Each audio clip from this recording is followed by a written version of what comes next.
ధన్యవాదాలు అధ్యక్ష. యావత్ తెలంగాణ మాదిగ ఉపకులాలు భారతదేశంలో అనేక రాష్ట్రాలలో ఉన్నటువంటి మాదిగ ఉపకులాల ప్రజలంతా ఒక ఉత్కంఠతతో చూస్తున్నటువంటి రోజు ఈరోజు అధ్యక్ష. ఒక చారిత్రాత్మకమైనటువంటి ఘట్టం, ఒక చారిత్రాత్మకమైనటువంటి చర్చ తెలంగాణ అసెంబ్లీలో గౌరవ ముఖ్యమంత్రి రేవంత్ రెడ్డి గారు కాంగ్రెస్ ప్రభుత్వం ప్రవేశపెట్టింది. ఏం జరుగుతుంది, ఏం జరగబోతుందో అని ఒక ఉత్కంఠతతో మా జాతి అంతా అసెంబ్లీ దిక్కు, ముఖ్యమంత్రి దిక్కు చూస్తున్నటువంటి సందర్భం అధ్యక్ష. ఈ సందర్భంలో ముఖ్యమంత్రి గారు నిండు హృదయంతో, బరువెక్కిన హృదయంతో ఒక మంచి నిర్ణయాన్ని యావత్ తెలంగాణలో మాదిగ సామాజిక వర్గానికి ఒక భరోసాను, ఒక విశ్వాసాన్ని ఇచ్చేటువంటి ప్రకటన ఈ అసెంబ్లీ నుంచి చేసినందుకు గౌరవ ముఖ్యమంత్రి రేవంత్ రెడ్డి గారికి, గౌరవ మంత్రివర్యులు ఉత్తమ్ కుమార్ అన్న గారికి, గౌరవ మంత్రివర్యులు దామోదరం రాజనరసింహన్న గారికి, గౌరవ మంత్రివర్యులు సీతక్క గారికి, గౌరవ మంత్రివర్యులు పొన్నం ప్రభాకర్ అన్న గారికి మా జాతి తరపున చేతులు జోడించి నమస్కారం తెలియజేస్తున్నాం అధ్యక్ష. అధ్యక్ష, ఇది ఈ ఒక్కరోజు సమస్య కాదు అధ్యక్ష. దశాబ్దాల తరబడి మా జాతికి సంబంధించినటువంటి ఉపకులాలు ఏళ్ల తరబడి ఎదురు చూస్తున్నటువంటి ఒక అంశం అధ్యక్ష. స్వయంగా గౌరవనీయులు మందకృష్ణ మాదిగ గారు దశాబ్దాల తరబడి ఈ ఉద్యమాన్ని చెమటోడ్చి సమాజంలో అందరిని ఆలోచింపజేసి అన్ని వర్గాల, అన్ని సమూహాల మద్దతు కూడగట్టుకొని ఈ స్టేజికి తీసుకొచ్చింది అధ్యక్ష. ఈ ఉద్యమాన్ని, ఉద్యమ ఆకాంక్షను గుర్తించినా, గౌరవించినా ఇది న్యాయమైన పోరాటం అని భావించినటువంటి కాంగ్రెస్ పార్టీ, గౌరవనీయులు ముఖ్యమంత్రి రేవంత్ రెడ్డి గారు, దేశంలో రాహుల్ గాంధీ గారు, మల్లికార్జున ఖర్గే గారు తెలంగాణలో మాదిగ ఉపకులాలు చేస్తున్నటువంటి పోరాటంలో, డిమాండ్లో న్యాయం ఉంది. ఈ వర్గాల పక్షాన ఎప్పుడు కాంగ్రెస్ పార్టీ నిలబడ్డది. తెలంగాణలో కాంగ్రెస్ పార్టీకి అధికారం ఇవ్వండి, ఎస్సీ కేటగరైజేషన్ చేస్తామని చెప్పేసి చేవెళ్ళ డిక్లరేషన్లో ప్రకటించడంతో పాటు ఎన్నికల మేనిఫెస్టోలో పెట్టి ఈరోజు ప్రభుత్వం వచ్చిన వెంటనే గౌరవనీయులు ముఖ్యమంత్రి రేవంత్ అన్న గారు దీనికోసమే ఆలోచన చేస్తూ, ఈ సమస్య పరిష్కారం కోసమే నిరంతరం ఆలోచన చేస్తూ ఎస్సీ శాసనసభ్యులమైన మాకంటే ఎక్కువ తనే పర్స్యూ చేసి, తనే మమ్మల్ని పిలిచి సుప్రీంకోర్టులో కేసు నడుస్తూ ఉంది.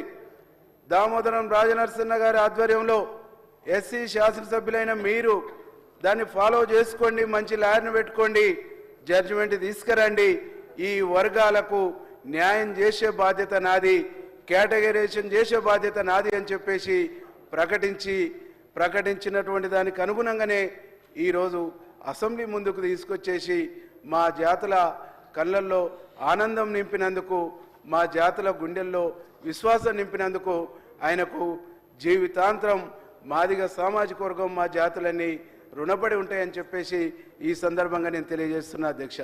అధ్యక్ష, మా బతుకులు ఎట్లుండే అధ్యక్ష? మురికి కుప్పల కాడ మా జీవితాలుండే, కూలి మీద ఆధారపడి మా జీవితాలుండే, ఎట్టి బతుకులు మా ఎట్టి బతుకులు ఎతలు తీరాలంటే, ఎతలు పోవాలంటే, మా బాధలు తీర్చేటువంటి నరుడు ఓడుండనేటువంటి, నాదుడు ఓడుండండి ఎదురు చూస్తున్నటువంటి రోజుల్లో డాక్టర్ బాబాసాహెబ్ అంబేద్కర్ గారు ఇచ్చినటువంటి రిజర్వేషన్లు మా జీవితాలలో వెలుగులు నింపినాయి అధ్యక్ష. కానీ ఆ వెలుగుల్ని సజీవంగా మా పల్లెలకు చేర్చింది కాంగ్రెస్ పార్టీ అధ్యక్ష. సజీవంగా మమ్మల్ని వెలుగులోకి తీసుకొచ్చింది కాంగ్రెస్ పార్టీ అధ్యక్ష. సజీవంగా మమ్మల్ని నిలబెట్టింది కాంగ్రెస్ పార్టీ అధ్యక్ష. ప్రభుత్వ హాస్టల్ పెట్టేసి మమ్మల్ని విద్యా వైపు డైవర్ట్ చేసింది కూడా కాంగ్రెస్ పార్టీ అని చెప్పేసి ఈరోజు సగర్వంగా మేము చెప్తా ఉన్నాం అధ్యక్ష. ఆ నుంచి మొదలైనటువంటి మా పక్షాన నిలబడ్డటువంటి కాంగ్రెస్ పార్టీ ఆనాడు ఇందిరాగాంధీ, ఆ తర్వాత రాజీవ్ గాంధీ, నేడు రాహుల్ గాంధీ, ఈరోజు మల్లికార్జున ఖర్గే గారు మొత్తంగా ఈ జాతి కోసం ఆలోచిస్తూ కాంగ్రెస్ పార్టీ అంటేనే ఎస్సీల పక్షపాతి, మాదిగల పక్షపాతి, మాలల పక్షపాతి, సబ్బండ వర్గాల పక్షపాతిగా ఈరోజు కాంగ్రెస్ పార్టీ నామకరణం చేసుకుందనేటువంటి విషయాన్ని ఈ సందర్భంగా మీకు గుర్తు చేస్తా ఉన్నా అధ్యక్ష. ఈరోజు మేము ఒకటే అడుగుతా ఉన్నాం, ఇంత మంచి చర్చను అసెంబ్లీ ముందు తెలంగాణ ప్రజల ముందు ముఖ్యమంత్రి గారు ఆవిష్కరించి చర్చకు పెడితే మా సోదరులు, మా ప్రతిపక్షంలో ఉండేటువంటి సహచర ఎమ్మెల్యేలు ఈ చర్చను కూడా వినడానికి ఇష్టపడతలేరు అధ్యక్ష. ఆనాడు 2014లో ఇదే అసెంబ్లీలో నేనున్న అధ్యక్ష. అఖిలపక్షాన్ని ఢిల్లీకి తీసుకుపోతానన్నారు, ఢిల్లీకి తీసుకుపోలే. దళితులను ముఖ్యమంత్రి చేస్తానన్నారు, ముఖ్యమంత్రి చేయలే. దళితుల్ని దగా చేసిర్రు, దళితులను మోసం చేసిర్రు. కాబట్టి దళితులంటేనే దళిత వ్యతిరేకమైనటువంటి పార్టీ బీఆర్ఎస్ పార్టీ, దళిత ద్రోహి పార్టీ బీఆర్ఎస్ పార్టీ. కాబట్టి ఈరోజు వాళ్ళు సభలో లేరు అనేటువంటి విషయాన్ని ఈ సందర్భంగా నేను గుర్తు చేస్తా ఉన్నాను అధ్యక్ష. ఈరోజు వాళ్ళు సభ నుంచి వెళ్ళిపోయి యావత్ తెలంగాణలో ఉండేటువంటి దళిత సామాజిక వర్గానికి ఒక ద్రోహులుగా వాళ్ళు ముద్ర వేసుకున్నారని చెప్పేసి ఈరోజు నేను చాలా స్పష్టంగా చెప్తా ఉన్నా అధ్యక్ష.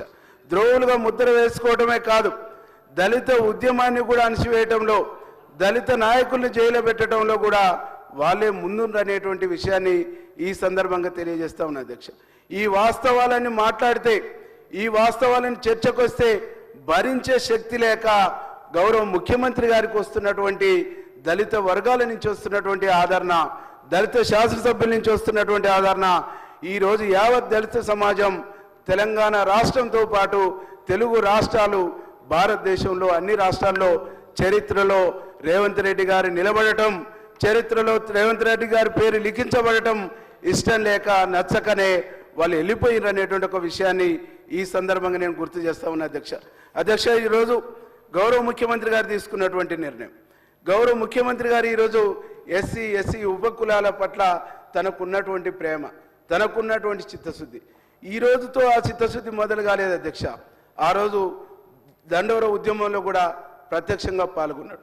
స్వయంగా మందకృష్ణ గారే చెప్పిండు, మమ్మల్ని వెన్నుదట్టి లేపిండు, మా ఎంట నడిచిండు, మాతో ధర్నాలలో కూర్చుండు, మాతో ఆందోళనలో కూర్చుండు. అందుకే తనకు చిత్తశుద్ధి ఉంది అని చెప్పేసి స్వయంగా మందకృష్ణ గారే ప్రకటించిండు.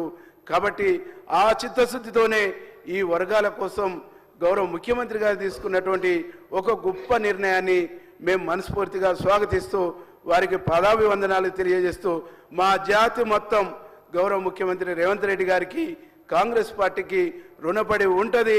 కాంగ్రెస్ పార్టీతోనే మా జాతి ఉంటుంది, కాంగ్రెస్ పార్టీ మాకు శరణ్యం అని చెప్పేసి మేము భావిస్తామని చెప్పేసి తెలియజేస్తూ గౌరవ పెద్దలు అన్న వివేక్ అన్న చెప్పినట్టుగా ఈ కార్పొరేషన్లో కూడా మాకు మాదిగా మాల ఈ జాతులకు అవకాశాలు ఇవ్వాలని మనస్ఫూర్తిగా కోరుకుంటూ ముగిస్తాం.